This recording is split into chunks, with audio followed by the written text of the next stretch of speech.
అసలు Valentine's day అంటే కేవలం గిఫ్ట్లు ఇచ్చి పుచ్చుకోవడమేనా? దీని వెనుక ఒక పవర్ఫుల్ హిస్టరీ ఉంది.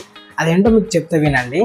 క్రీస్తు శకం 3వ శతాబ్దంలో రోమ్ చక్రవర్తి క్లాడియస్ అతను ఏం చేశాడంటే యువకులు పెళ్లి చేసుకోకూడదని ఒక రూల్ పెట్టిండు.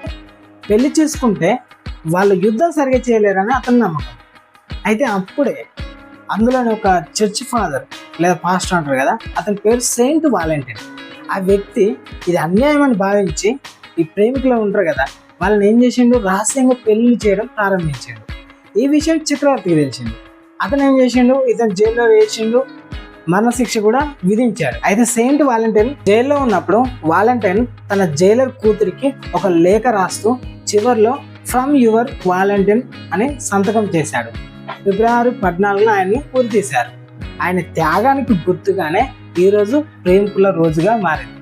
సో ఫ్రెండ్స్, వాలంటైన్స్ డే అంటే గిఫ్ట్లు ఇచ్చిపుచ్చుకోవడం కాదు, ఒక త్యాగానికి గుర్తు. సో ఈ ఇన్ఫర్మేషన్ మీకు నచ్చినట్లయితే తప్పకుండా మనల్ని ఫాలో చేయండి, లైక్ చేయండి, సబ్స్క్రైబ్ చేయడం మాత్రం మర్చిపోకండి. Thank you.